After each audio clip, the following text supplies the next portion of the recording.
On this episode of Milestones, we have a very special guest, Crystal Lim-Lange. Woo! Did I pronounce it correctly? Did we say right? Lange. Yes. So we met her before and we were very impressed, very motivated the last time, and I'm so happy to have her back. She's actually the first guest that came back twice. Really? Yep. Oh yes, she is. Thank you for having me on the second time. Okay. Wow. I felt a big FOMO the first time when I watched the podcast. Oh, you weren't here? I wasn't here. Oh yeah, Vincent wasn't here as I well. wasn't here either. Yeah, Vincent needs to take a beating from Nice. Crystal. I heard like previously y'all got lectured on. Yeah, I heard it was We a didn't 2 get hour, lectured 2 by hour. Vincent. It's very nice to you guys, okay? Only score a little bit sikit only. A little bit, okay. So today we're gonna talk about one thing, and that is work-life balance. Work-life balance. The mythical unicorn. I need that. And You what? the I need that. You need that? Okay, but today she's gonna give us a little bit of insights and the secrets of obtaining work-life balance. Is there a secret to it, or is it like a formula? Yeah, I guess you could say that. Let's see as we go along. Okay. What exactly is work-life balance? How would you describe work-life balance in today's climate? Okay, so the concept started in the 1920s and was supposed to be like 8 hours of work, 8 hours of recreation, 8 hours of sleep.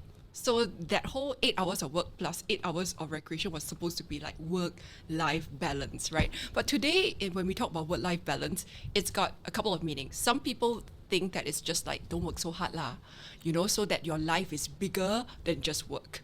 Yeah, because when all you do is work, your life becomes very, very small. Yep. Yeah, and then it's not really like a portfolio of meaningful activities. Yeah, and then other people define work-life balance as having the ability to have freedom and flexible work. So, but a general concept is that think of your life being bigger and fuller than just work, and don't work so hard lah. Right. Fair enough. Does that make sense? Does that make sense to you? It does, but I'm trying to translate it into my own terms in the sense where I think for everyone You know what it's I mean? different. Like for example, for Vincent, he needs work-life balance, meaning he needs to Need work to more. work. Yes, he I need needs to work more. more. my life is too much. life imbalance, work more. Is there a formula to this? Like you mentioned the 8, right?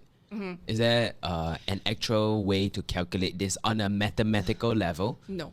No. So it's just it- subjective to everyone. Yes, and the reason is because last time during 1920s time, Industrial Revolution time, we all were working in factories. Right. So like you work really means you clock in, you clock out, then the rest is life.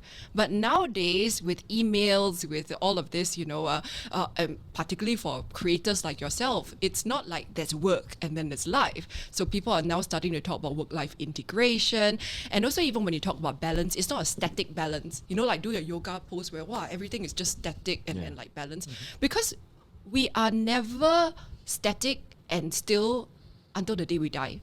The only time everything is balanced and will not move anymore, no more to-do list, is when we're dead, the end. Okay? Until then, anything to do with balance is a dynamic balance, which means that you're always in motion, but you're always trying to kind of calibrate and get to that kind of balance. Yeah, okay. Makes sense. Yeah, makes a lot of sense. Yeah, work does follow us home nowadays, huh? Absolutely. So who do you think has out of all the careers in Singapore, who has the worst work-life balance? Do you think? Sitting next to you lah, then. Yeah, for me it's like impossible to draw the line. Like I don't Yeah. even try. Yeah, there's So no... and that, like sometimes I watch motivational quotes and they're all saying like, you gotta separate your work, you gotta separate your life. I'm like, nah, this is just not possible. I think it also depends on the industry. Yes. Like maybe I don't know, what industry do you think has a very, very clear work-life balance? Doctor, maybe? It's those industries that you are unable to do your work at home. So like I work, for example, working in manufacturing. I'm not saying that work-life balance is like perfect there, but like you literally cannot manufacture products when you're not on the production line, Yeah, right? yeah, yeah. At When you home. got homework, you Yeah. bring your stuff. All you can do is like being called I back, always draw right? the thing to doctor, but then now that I think about it, my doctors are always on standby. Like I will text Dali's doctor at 3 a.m. and then she will reply, and then I'll see her at 8 a.m. and then she'll give me an update at 5 p.m. Right. Yeah. Yeah. Whether she's in the clinic or not. So we're talking about now like work-life hygiene, because this is What was work-life Wow, hygiene? There's something new. There's something new. Work-life I know hygiene. work-life integration because that is the term that I use to tell everyone. Like, Right. guys, don't just keep thinking about work-life balance. Think about how you can integrate your work into your life and your life into your work, so that it's just a more enjoyable experience living day to day. So You rather know what I than mean? compartmentalize it, you just mix it all together, basically. Well, I kind of think that we need to have boundaries and we need to protect the so-called hygiene of certain sanctums or certain spaces, right? So for example, you are, okay, give you an example. Greg, my partner and I, my husband and I, we work together, right? But like the worst thing is that if you're in bed, in your bedroom and you're talking about work, because this should be like a sort of hygienic space where it's like not contaminated by work. I mean, my therapist said to me, bed is for having sex and like relaxing, sleeping is not a place where you should be working, because then it contaminates that headspace. And then now you're in bed, but you associate it with work. So you're lying in bed trying to sleep, but you're thinking of work. And it's like, you know, there's this comic, right?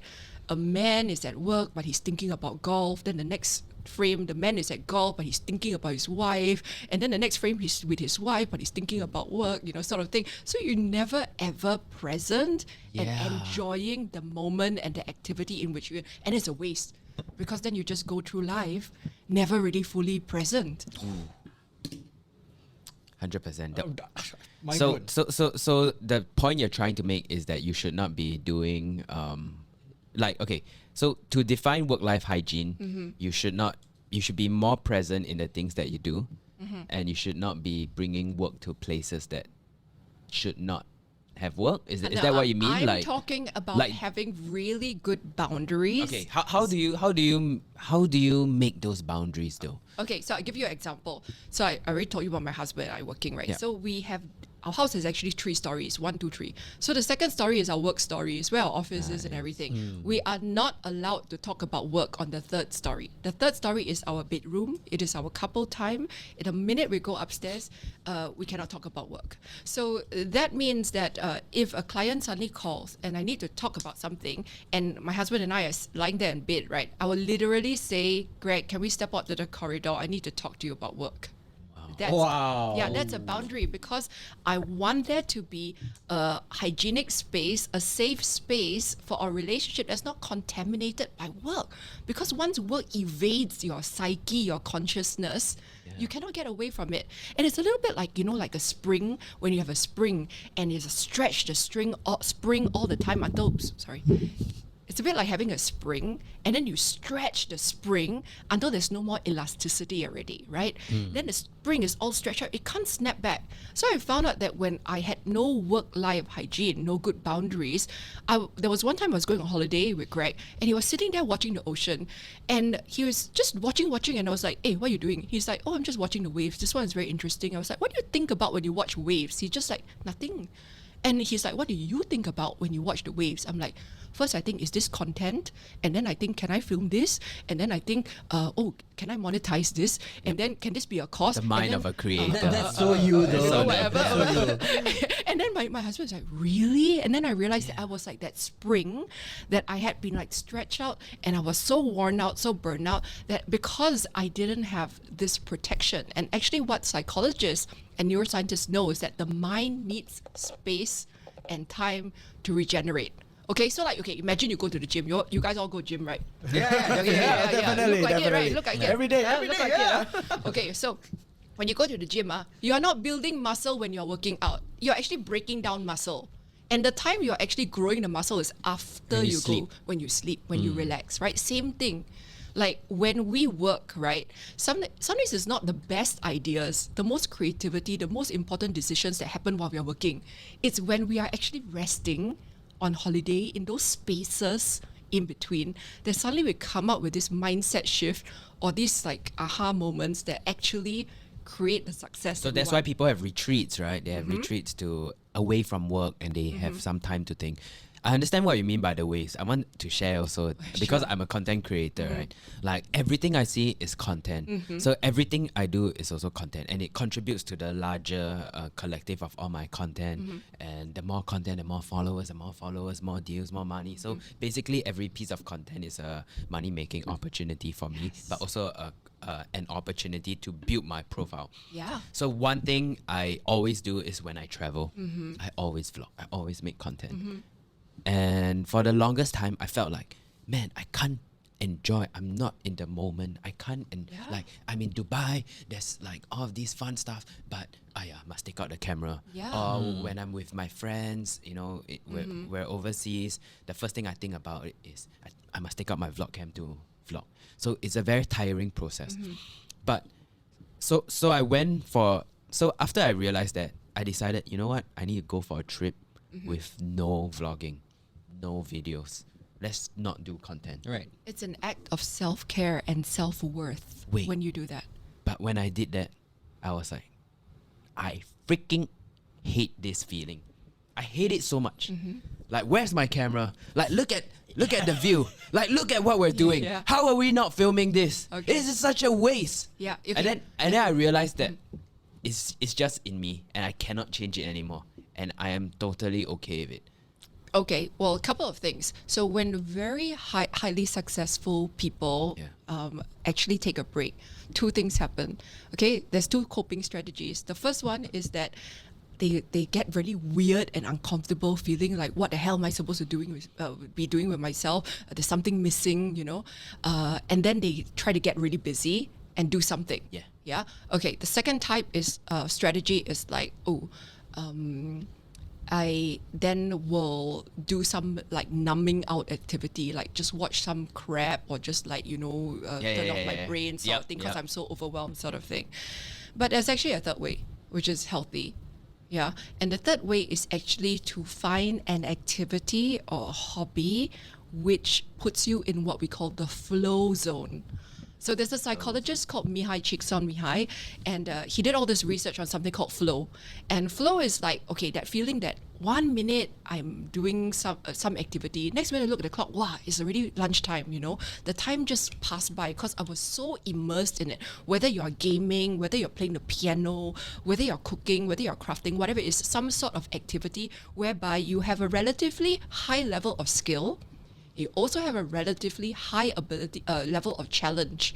So because if your skill level is too high and the challenge level is too low, then it'll be boring. It's just like comfort. It's the comfort zone. So you have to do something that you're not great in, but still requires a bit of skill. It's where you're at the edge. Not necessarily that you're not great in, but even the best piano players, you just find a more challenging piece, even if you're playing golf or something, it's like something that puts you at the edge where you're still sharp, you're still being tested, but it's something that you actually are pretty good at. So finding a hobby like that is very interesting and very important, because if your entire life is just this one arena of work, then you had a bad day, you're a shitty client, then it ruins everything else.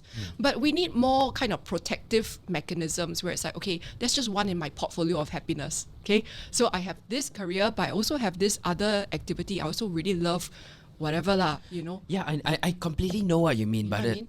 okay, I feel like I'm talking to a therapist now. But I feel like I completely know what you mean, but like every time I find something outside of work, right, Yes. I'm like, I can earn money off of this. It'll be kind of fun if we earn money off of this. Boom, it becomes from a passion to a hobby. Like how I started a car business. I had Yes. no reason to start a car business from like making videos and all, but like I like cars. I got a bunch of good partners. We have a car store now. Now we have a bunch of cars. Like suddenly it becomes like a business. Yes. And that's like everything I touch, it becomes a business. Not saying that everything also becomes successful. Okay. I've had unsuccessful F&B business before Yes. because I just decided, it's a hobby, it's a passion. This could be interesting. This could put me on the edge. But everything Yes. just somehow becomes work. Okay, I teach you one of the biggest parts of adulting is understanding how to shift from compulsion to choice. Compulsion to try. Compulsion Want to to choice. need, basically. Yeah. No, so that means that, okay, you have a lot of gifts or skills, right? Or behavioral patterns. Let's say like achieving is one pattern of yours. Or maybe perfectionism is a behavioral pattern of yours. Now, you can let the pattern control you, and you are the slave, the pattern is the master, or you can be the person in charge of the pattern. So when I want to, I can use that perfectionism, and when I don't want to, I can let that pattern go. I don't have to compulsively do it with everyone and everything. So if I'm a compulsive perfectionist, I, can use that at work to be very detail focused. But then I go home, then my husband is trying to connect with me. I'm like, hey, no, you said the thing wrong. Hey, your hair out of place. Hey, what's going on? And then my kids are trying to connect with me. No, you didn't do that right. Da, da, da. In that case, that pattern is compulsive. So what you're describing to me is that you have a lot of achievement, right, in your character. It's just something that you love, the achieving, the going after things and all of that. So like the thing is that, are you in control of that pattern, or is that pattern controlling you? It's in control of me. Yeah, I have no control over it. So it's I not have no control over exactly. it. It's not good, bad, right, or wrong. All patterns have strengths and weaknesses, right? The weakness of your pattern is that you will get burnt out. Oh yeah. You will spend your whole life being a human doing, not a human being, a human doing. Okay. If you let that pattern run the show, and you will not know how to be. You will only know how to do, and you will not know who I am. If I don't do, then how? Right. If I don't achieve, then how? If no one's watching, then how? Yeah, but so that's when the pattern runs the show. So it's really important to understand achieving is not good, bad, right, or wrong. It is a strength. All of our patterns, our behavioral patterns are strengths. It's just whether are you running the show, and can you say, I choose to use this?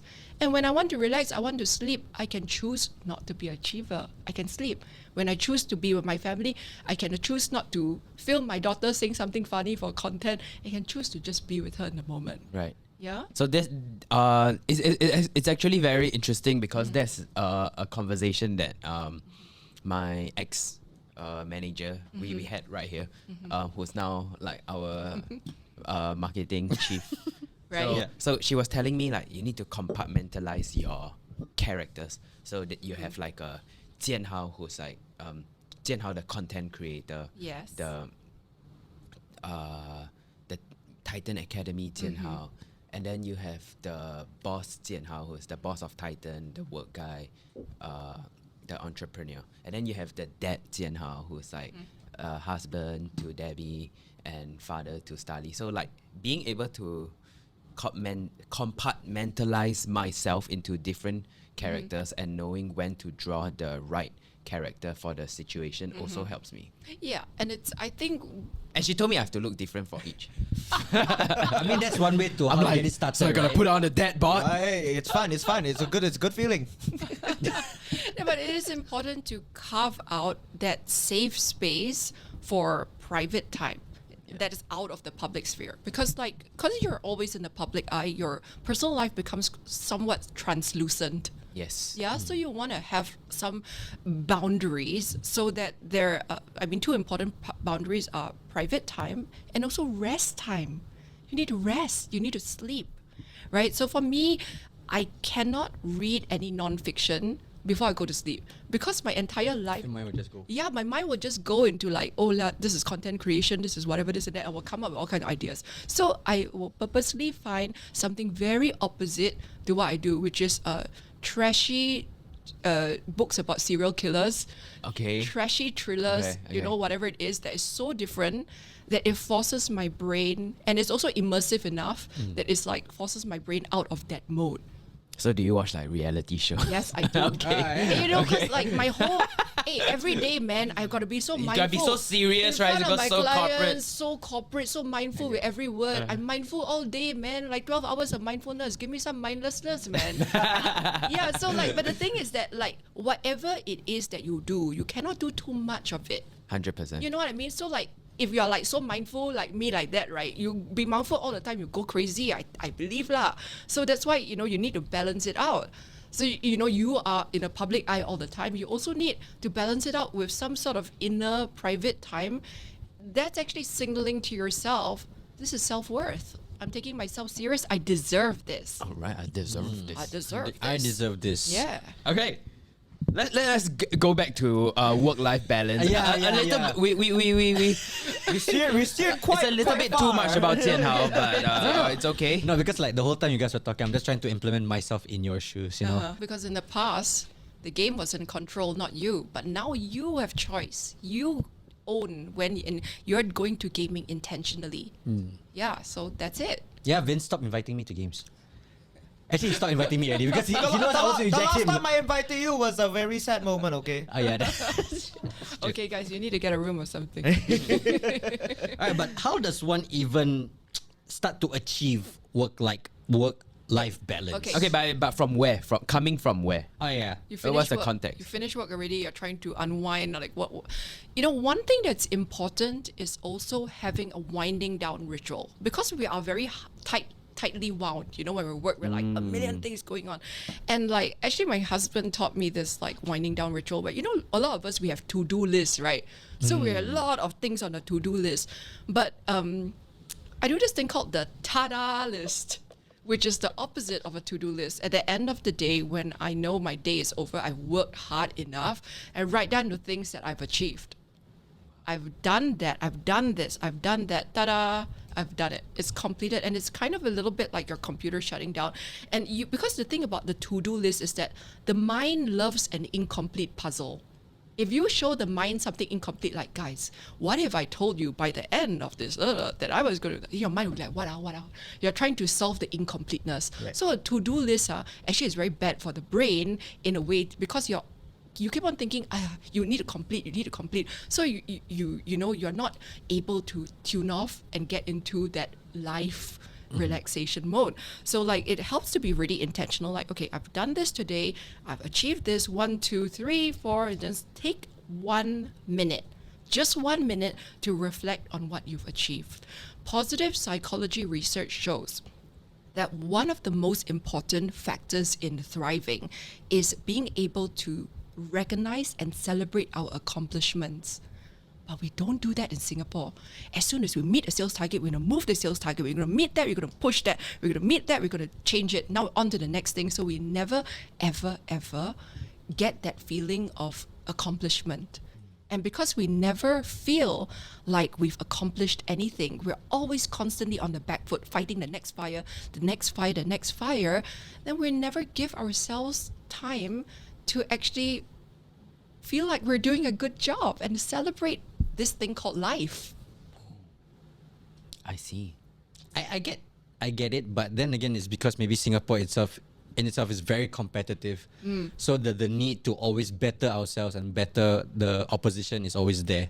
So the need to always want to be better is like a, how do you say? It's like a motivation, but also like It's a requirement. competition, It's a is it? requirement because Okay. if you, it's competition because if you sit back and enjoy, somebody other else is people will gonna just overtake you. Yeah, okay, but here, I'm going to throw a mind grenade at you. Let's go. That's really that's the opposite of what the science of happiness tells us. Okay? So what the science of happiness tells us is that normally people are like this. I need to meet my sales goal, and then when I meet my sales target, then I'm going to allow myself to feel happy. Okay, and your body is kind of like a biopharma factory. You can manufacture happiness. Happiness is dopamine, oxytocin, serotonin, endorphins. You can manufacture these feel-good hormones, right? At any point of time. But we put this artificial concept in my mind, like, if only I do this, then I will allow myself to make these happy chemicals. Whereas the science of happiness suggests it's the reverse. We should learn how to, at any point of time, manufacture these happy hormones. And when these happy hormones flood our system and our brain, they actually make us learn better, they make us more efficient, they make us more likely to succeed. So instead of trying to work so hard and then be happy, we should try to learn how to turn on the happiness producing machine, and then we're going to be successful, because happy people generally attract more success. That's interesting because I was thinking about it. I was thinking like, I will only give myself these happy hormones on the weekend after I accomplish something. But why? We can So that I can feel more hungry during the week, so Yeah, I can work harder. yeah, but Because if I give myself these, you worry you'll be weak and lazy or what? yeah, It's not I gonna worry I happen. will be complacent because like, okay, It if I doesn't happen chill to people at night- like you. You're too far in that direction already. You're like so far that direction that there's no danger of you being complacent. Oh. You know what I mean? Like the spectrum between like laziness and like neurotic obsessive, it's like this. You're way here and you're like worried about being there. It's not going to happen. We're just going to try to help you get back to the middle. Okay. Yeah. Okay, fair enough. Okay. Yeah. I can't even see you relax, honestly. Sorry. Your relaxation also has like, your relax period has like a countdown timer. Yeah. Of course. There has Yeah. to be a countdown time. You see, but there are practices we know from science can help us increase our happiness in any given moment. You can, for example, do a gratitude practice where you just close your eyes and just think of like 3 amazing positive things. Maybe your daughter smiled at you.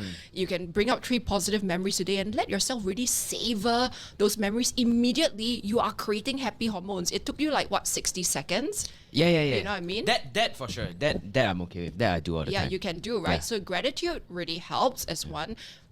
Mindfulness practice, meditation also helps increase happy hormones. Exercise also helps create happy hormones. All of these things. So it's like you don't have to just like earn the right to be happy by like doing all your work stuff. Okay. There's other stuff too, True. where you can just give it to yourself. Okay, I will keep that in mind. I wish I had that ability also.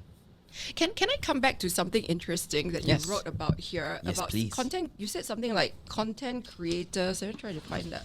What is something about? Was like, it about how content creators thinking are always about work all the time? Yeah. all that. Okay. Okay, so because for something like content creation, right, there's no fine line. Yeah. There's no like, okay, once I'm out of the office, I don't create content anymore. Yeah. Content is everywhere. Anything That's can right. be content. That's right. So, before we get into that, I want to talk about like a big shift in our economy. So, like last time when we were Industrial Revolution time, right? That's Yeah. where the idea of work-life balance came from, right? Last time in Industrial Revolution time, the people who were successful were the people that knew how to manufacture things, how to make products. Yep. Then we come into the services era, whereas like the people who are successful are the people who know how to sell services, like consultants, that sort of thing, lawyers, that sort of thing. Now, today, we live in the era of the identity economy. The people who are successful are the people who deeply understand identity. They know how to make people feel about them, something about themselves. They know how to organize people into tribes. They know how to connect people to their values, which is, in essence, is what content creation is the essence of the identity economy. You're actually like a canvas on which people project, their values on. Wow. And like it's a very almost like performance art in a way. It's a very interesting thing because we've never had this in the history of mankind. We have never been given money for being who we are. Wow, I really like you. Okay, I'll give you money. Hey, Jiahao, I really like you. Okay, I'll give you money. Happens a lot. It doesn't happen, right? But now it is like, wow, I'm being rewarded for who I am and my identity. And like now, like what is authentic? What does authentic even Right, mean because you can anymore? just create something that is not real and somebody can just play the part to become this character Yeah. that people like and want to give money to. Yeah, exactly. It's like, okay, maybe I can augment myself to be the monetizable version of me. Definitely. You know what I mean? And then the thing is that then society perpetuates it because they're like, yes, I like this. And then they give you like the cocaine pellets, and you're like, yes, I want more. And then you start being more kind of like, I don't know what you call it, like inauthentic or like biased towards that version of yourself. And then the more you get rewarded for it, so it becomes this like vicious cycle until you don't know who you are anymore. Oh man. Yeah. So I think that's one of the reasons why you see all these like famous content creators or celebrities, they're all struggling with depression and anxiety and like mental health issues and all of that. Yeah, because most of them they aren't even really artists. They are people, they are entertainers and they are businessmen and they are people who cater their women. content and create themselves for the audience. Yes. So eventually they become what they think the audience wants to see. Yeah. That's how Logan Paul did the whole Japan Right, thing. right, Because Yeah. correct. he went from he knew the algorithm, Yeah. he knew how it works, he knew he gotta be crazy, he knew he had to be loud, he knew he had to upload one vlog a day. Yeah. And when he did that, he grew like crazy until it reached limit. Right, correct. Yeah. And he totally lost identity of himself. Yeah. he did. Yeah. And then it's back to finding himself. Yeah. Yeah. But everything is a cycle lah. Yeah. I mean, I think last time there were a lot of people like him and then like, but the algorithm changes all the time. All the time. And then like last time those people who are very strategic and do all this and then it doesn't work anymore suddenly. And then there are people who are like, like Emma Chamberlain or whatever who's just like no strategy at all, just then suddenly it's like whatever. And then, it comes around again. So Yep. at the end of the day, I think like we just have to realize that the successful people who are the ones who are playing the long game, they don't like and for that to happen, you have to tap into your values. Like what really are you passionate, excited on, because your competitive advantage is that you get excited about what you do. You really like it. It kind of like turns you on to do whatever you do. Nobody can beat that. Yeah, but like if you actually become this weird version of yourself just to satisfy some sort of niche, yeah, I don't think it's sustainable. It's not. It's Yeah. not.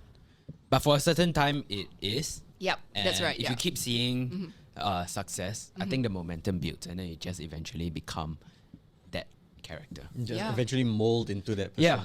All right, guys, so that's the end of part 1 of this podcast. So stay tuned to part 2 if you guys want to learn how to escape the matrix.